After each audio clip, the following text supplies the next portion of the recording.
Assalamualaikum warahmatullahi wabarakatuh. Di sini kita akan mempresentasikan proposal bisnis yang telah kita buat, yaitu Bubble Tea, untuk memenuhi mata kuliah Integrated Business Internship dengan dosen pengampu Pak Dwinto Martri Aji Buana, yang beranggotakan kelompok Denis Juliano, saya Alia Kardanea, Andika Yudhistira, dan Muhammad Farhan.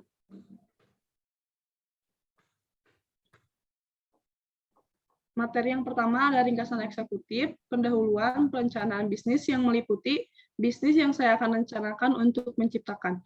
Bisnis minuman yang saya akan tawarkan adalah Bubble Tea, yaitu usaha yang bergerak di bidang penjualan minuman segar yang terdiri dari pilihan topping atau buah-buahan segar dengan menambahkan bahan gula pasir, susu kental manis, hingga boba-boba atau bubble yang semakin menambah penampilan kian menggugah selera dengan cita rasa khas yang saya ditawarkan, sehingga membuat orang merasa senang dan segar ketika meminumnya.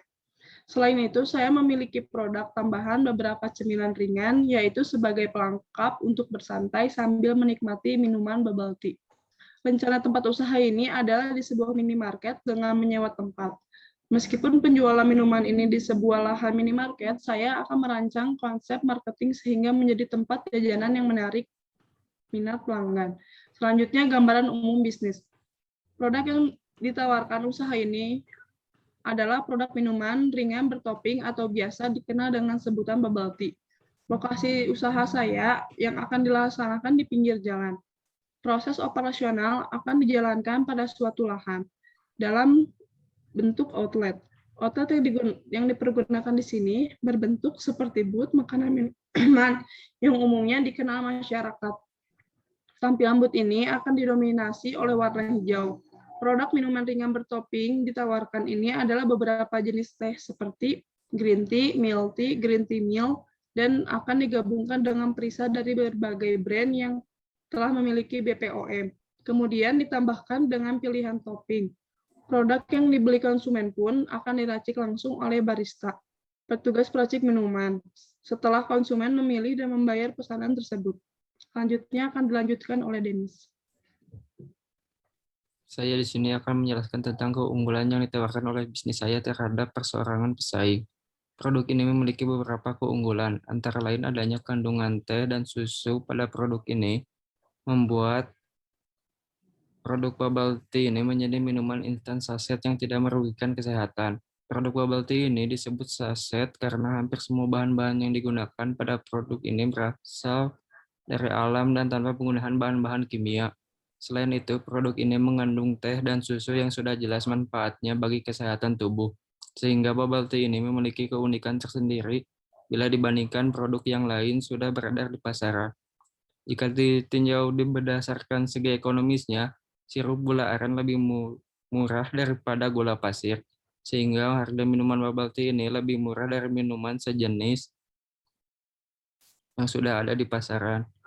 Ditinjau dari kemasan dan cara penyajiannya, bubble tea ini memiliki beberapa keunggulan, yaitu dikemas dalam kemasan saset yang mudah dan mudah disajikan kapan saja, sehingga bubble tea ini dapat dinikmati setiap saat.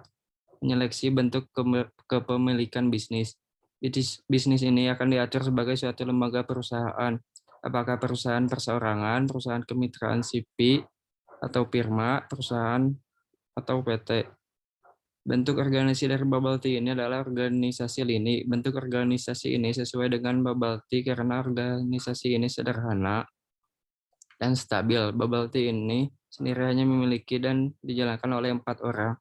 Oleh karena itu, bentuk kepemilikan dari Bubble Tea adalah perusahaan perseorangan. Kami memilih bentuk kepemilikan ini karena alasannya. 1. Perseorangan tidak dikenakan pajak perusahaan seperti halnya PT atau partnership. Dalam melakukan pengelolaan, perusahaan pemilik juga menjadi bagian dari manajemen sehingga pengendalian internal tidak terlalu kompleks dan mudah diawasi oleh pemilik langsung. 3. Biaya yang rendah dalam pengelolaan karena karyawan yang bekerja di dalam perseorangan adalah si pemilik usaha. 4. Seluruh laba menjadi miliknya. Bentuk perusahaan perseorangan memungkinkan pemilik menerima 100% laba yang dihasilkan perusahaan. Etika bisnis dan pertanggungjawaban sosial. Persoalan etika yang akan dihadapi oleh perusahaan kami adalah mengejar keuntungan dan kepentingan pribadi. Sikap serakah dapat mengakibatkan masalah etika bisnis. B. Paksaan, tekanan, batasan, dorongan dengan paksa atau dengan menggunakan jabatan atau ancaman. Paksaan dapat berupa ancaman untuk mempersulit kenaikan jabatan. C. Pencurian, tindakan pengambilan tindakan mengambil sesuatu yang bukan hak kita atau mengambil properti milik orang lain tanpa persetujuan pemiliknya. D. Tekanan pesaing terhadap keuntungan laba perusahaan. Dengan mengikuti perkembangan zaman yang semakin canggih, juga seiring dengan berjalannya waktu, pesaing yang terjadi dalam dunia bisnis ini semakin keras.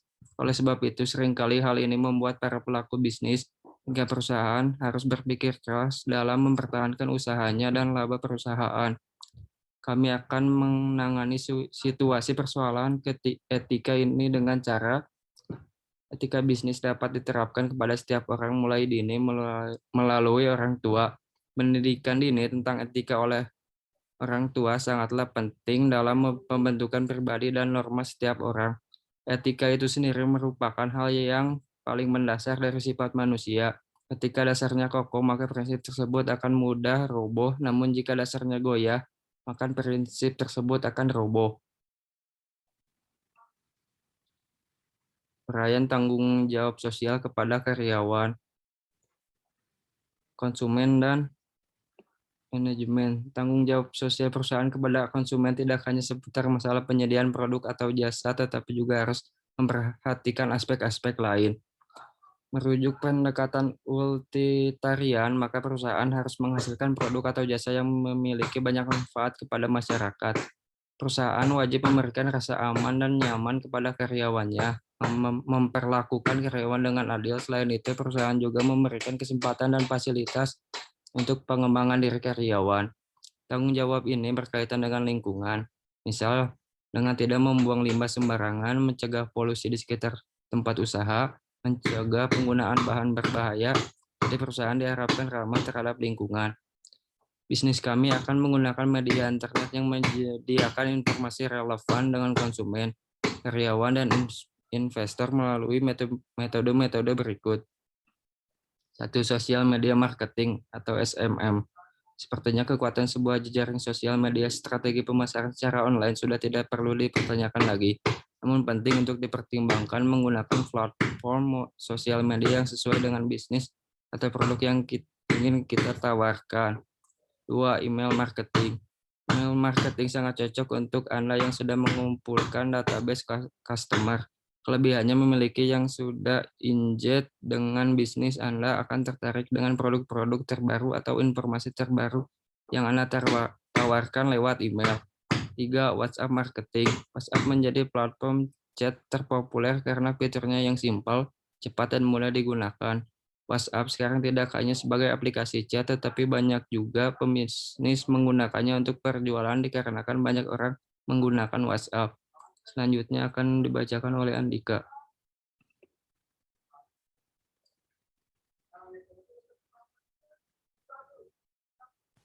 Yang selanjutnya adalah penilaian lingkungan bisnis. Lingkungan yang pertama adalah lingkungan ekonomi.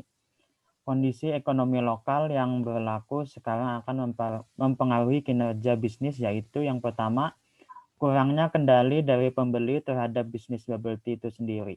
Hal tersebut dikarenakan semua sistem telah ditentukan oleh pemilik bisnis, sehingga ruang gerak pembeli bubble tea akan sangat terbatas. Ide-ide untuk berkreativitas pun terkadang tidak dapat diaplikasikan karena adanya perjanjian-perjanjian khusus. Yang kedua, meskipun bisnis bubble tea memiliki pasar yang matang, para pembeli biasanya terjebak dalam tren pasar. Perilaku konsumen yang berubah-ubah terhadap tren mampu mempengaruhi kondisi bisnis bubble tea. Ketiga, ketergantungan pada reputasi bisnis bubble tea lainnya. Jika yang lain melakukan kesalahan yang mengakibatkan rusaknya reputasi, maka hal tersebut juga akan mempengaruhi dengan bisnis bubble tea yang sedang dikelola. Keempat, membutuhkan modal yang lebih banyak. Kelima, adanya pemotongan keuntungan. Banyak orang berpikir bahwa menjalankan bisnis bubble tea akan mudah mendapatkan keuntungan lebih besar karena brand telah dikenal banyak orang. Tetapi pada kenyataannya hal yang tersebut belum tentu terjadi. Biaya yang dikeluarkan oleh pelaku bisnis bubble tea memang akan mendapatkan banyak kemudahan di saat-saat awal usaha. Tetapi untuk jangka panjang, para pemilik bisnis bubble tea terkadang akan menemukan bahwa dengan terus berkembangnya zaman, apakah bisnis bubble tea akan tetap banyak peminat atau tidak. Karena banyak pesaing yang terjun dalam bisnis minuman. Misalnya Thai tea, kopi, minuman berbahan coklat yang sudah mulai tergerus trennya dan digantikan dengan minuman campuran Yakult dan juga susu gula aren. Yang selanjutnya adalah kondisi ekonomi di seluruh Indonesia sekarang akan mempengaruhi kinerja bisnis, yaitu hal ini menciptakan tren penurunan surplus atau ekspor neto neraca perdagangan Indonesia. Merosotnya ekspor juga diikuti dengan merosotnya kinerja pasar modal dan perbankan, serta penurunan nilai aset-aset perusahaan besar yang berimbas kepada situasi kontraksi pada industri-industri besar penopang ekonomi Indonesia. Dampak tersebut kemudian berlanjut kepada maraknya kebijakan pemutusan hubungan kerja serta tingkat pengangguran yang semakin meningkat yang akan berujung kepada tingkat kemiskinan yang akan semakin meningkat. Next. Yang selanjutnya ada kejadian ekonomi global. Apa sajakah yang akan mempengaruhi kinerja bisnis kami, yaitu krisis ekonomi yang terjadi akibat subprime mortgage berdampak pada sektor keuangan Amerika Serikat dan juga berdampak pada sektor real serta perekonomian dunia yang terhubung ke dalamnya. Jatuhnya pasar keuangan Amerika Serikat dan kemudian pasar keuangan dunia menimbulkan suatu kontraksi ekonomi yang berdampak luas. Efek kontraksi ekonomi tersebut dapat dirasakan bukan hanya oleh sesama negara maju, tetapi yang lebih parahnya terkena dengan krisis tersebut ialah negara-negara yang berkembang. Salah satunya adalah Indonesia. Indonesia memiliki hubungan perdagangan dengan intensitas yang relatif tinggi sehingga saat krisis ekonomi terjadi berdampak pada penurunan permintaan. Yang selanjutnya adalah peningkatan suku bunga akan mempengaruhi kinerja bisnis kami, yaitu suku bunga mempengaruhi pinjaman. Pinjaman bisnis adalah sektor yang terpengaruh langsung oleh perubahan tingkat suku bunga. Bisnis dan dunia usaha sering harus mengambil pinjaman jangka pendek untuk menutup kekurangan pembayaran gaji atau biaya lainnya. Suku bunga yang lebih tinggi membuat biaya pinjaman menjadi mahal karena bisnis harus membayar bunga lebih tinggi ke pemberi pinjaman. Perusahaan juga sering mengambil utang jangka panjang untuk perbaikan dan pembangunan infrastruktur sehingga tinggi tingkat suku bunga yang berlaku, total hutang bisnis akan meningkat sehingga memperlambat perkembangan dunia usaha. Yang kedua ada suku bunga mempengaruhi strategi bisnis. Suku bunga juga berdampak pada strategi bisnis pada tingkat paling dasar. Tujuan dari semua bisnis adalah untuk mencetak keuntungan. Oleh karena itu, setiap strategi bisnis harus diupayakan bisa mendatangkan laba rugi perusahaan. Bagaimana prospek laba dibandingkan dengan sumber-sumber pendapatan lain juga perlu dianalisis, karena menabung atau mendepositokan uang juga bisa mendatangkan penghasilan dari bunga. Suku bunga yang tinggi cenderung membuat usaha baru kurang menarik. Yang selanjutnya adalah lingkungan industri. Pesaing utama bisnis kami adalah pesaing utama dalam bisnis bubble tea ini, yaitu bisnis minuman-minuman dalam kemasan. Dan pesaing bisnis minuman yang terlebih dahulu ada pada sampai sekarang masih banyak yang menikmatinya. Seperti para pembisnis kedai kopi, susu, teh, coklat, kafe, dan restoran yang sudah memiliki brand terkenal hingga sekarang. Menjadikan segi kekurangan bisnis minuman bubble ialah minuman bubble memiliki tingkat persaingan yang tinggi dan ketat, sehingga dalam berjualan minuman bubble dapat diminimalisir dengan membuat minuman bubble berbeda dan unik dalam memenangkan persaingan. Akan tetapi persaingan bisnis dapat terjadi di mana saja, baik dalam skala kecil, menengah, dan besar. Yang mana belakangan ini telah banyak pesaing dengan membuat inovasi-inovasi baru, dan di mana usaha tersebut sama-sama melakukan persaingan yang sehat. Maka salah satu cara yang dilakukan untuk menarik minat pembeli adalah dengan memberikan produk gratis sesuai dengan ketentuan transaksi. Yang selanjutnya adalah potensi pesaing baru yang memungkinkan bisa masuk dalam pasar bisnis kami adalah bisnis yang bergerak di bidang minuman, di mana merupakan salah satu bisnis yang memiliki peluang paling besar saat ini. Karena minuman cup saat ini sudah menjadi gaya hidup masyarakat dan menjadi bukti bahwa bisnis akan berkembang dengan pesat. Saat ini masyarakat sangat antusias dengan adanya hal baru atau konsep baru dari sebuah produk minuman. Maraknya minuman di Indonesia, saya dapat secara efektif memperluas bisnis kami sepanjang waktu dengan untuk itu perlu memutar otak dalam melakukan pemasaran dan bertahan di tengah persaingan pasar yang semakin ketat dan harus selalu mengikuti zaman yang terus berkembang. Berikut adalah cara sukses pemasaran bisnis bubble tea yang akan dilakukan. Yang pertama, selalu update tren terkini. Di zaman modern yang serba cepat ini, tren yang berkembang di tengah masyarakat sangat mudah berubah-ubah. Begitu juga dengan tren minuman boba. Karena itulah Anda harus update perkembangan pasar agar usaha minuman boba Anda tetap diminati pasar dan tetap dilirik konsumen. Yang kedua, lakukan promosi online. Lokasi usaha yang strategis serta produk yang menarik ternyata belum tentu bisa menarik minat pembeli, kecuali dibarengi dengan melakukan promosi secara online. Sebab faktanya, bisnis yang dijalankan saat ini kurang efektif jika belum dipromosikan secara online. Untuk itu, cobalah gunakan sosial media untuk mempromosikan usaha Anda. Yang ketiga adalah join aplikasi pesan antar. Bergabung dengan aplikasi pemesanan makanan seperti GoFood, GrabFood, dan jenisnya akan membantu Anda menjaring konsumen lebih banyak. Hal ini sudah terbukti dari para pengusaha kuliner yang meningkatkan penjualannya. Yang keempat, perkuat branding. Anda tidak bisa menganggap sepele branding dalam bisnis karena branding adalah salah satu metode paling ampuh agar pemasaran produk Anda bisa berkembang pesat. Usahakan bisnis yang Anda jalankan memiliki reputasi yang baik agar mudah dikenal dan diterima masyarakat. 5.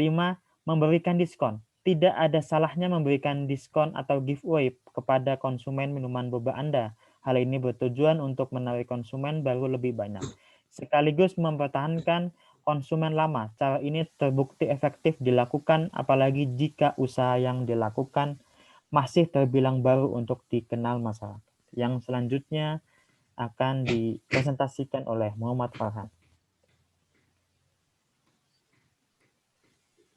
Selanjutnya, kondisi industri akan mempengaruhi kinerja bisnis kami adalah sebagai berikut. Kondisi yang mempengaruhi bisnis minuman boba ini adalah banyaknya pesaing pada bisnis ini. Pesaing yang terjadi dalam industri minuman boba yang cukup ketat ini ditunjukkan melalui peningkatan jumlah gerai penjual minuman boba di sekitar kampus. Untuk menghadapi semakin ketatnya persaingan dan meraih pangsa pasar yang tersedia, maka produsen minuman boba harus mengetahui mengenai perilaku konsumen yang akan menjadi sasarannya.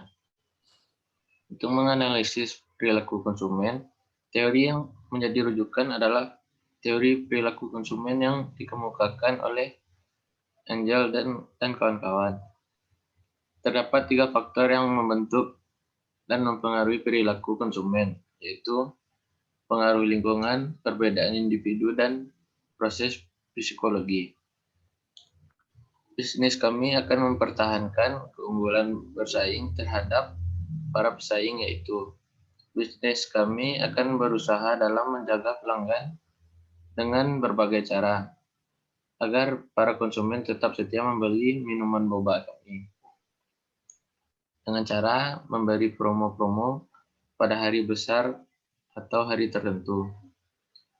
Kami juga menjaga kualitas baik dari segi kebersihan, kesegaran, dan cita rasa minuman boba yang memanjakan lidah para konsumen.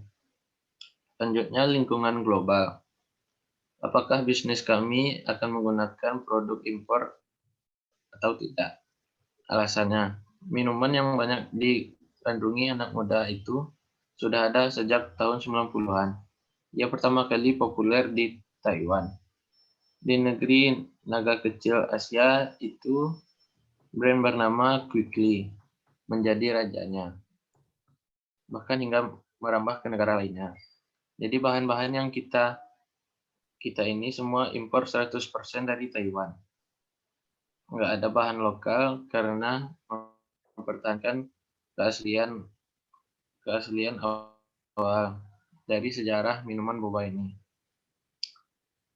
Kita percaya bahwa apa yang dimakan itu penting. Jadi apapun yang kita buat itu selalu kita coba senatural mungkin. Karena kebanyakan sekarang bahan dasarnya kimia. Emang gampang hanya bubuk-bubuk saja. Kita juga jadi nggak usah pusing dengan bahan takut rusak. Kita semua bahannya fresh. Kalau tidak habis, kita juga pasti buang dan ganti baru. Kita punya minuman benar-benar natural.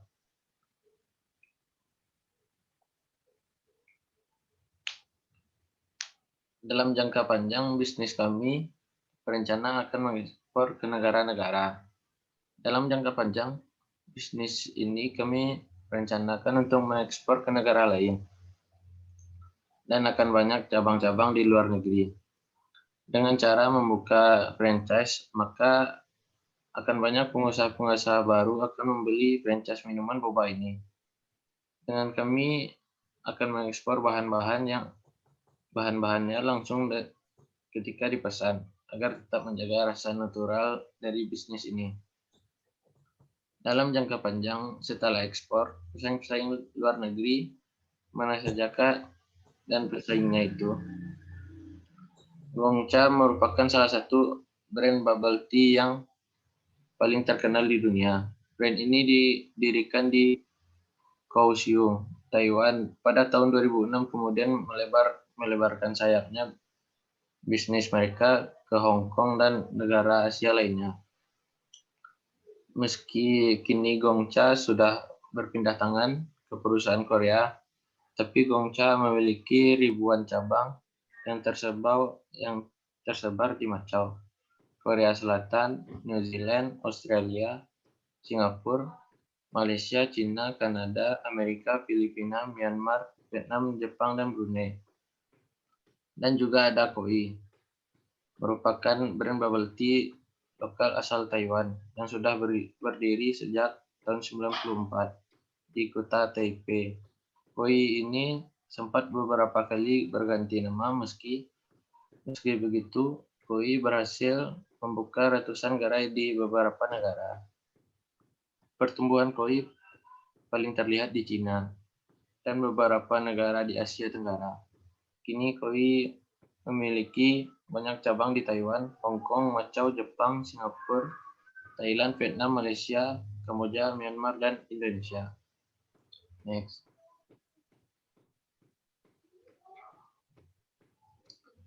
Perubahan nilai kurs akan berpengaruh pada kinerja bisnis kami. Kemungkinan akan berpengaruh atau tidak, yaitu ancaman yang akan ditemui bisnis adalah adanya pesaing usaha sejenis yang sudah beroperasi saat ini.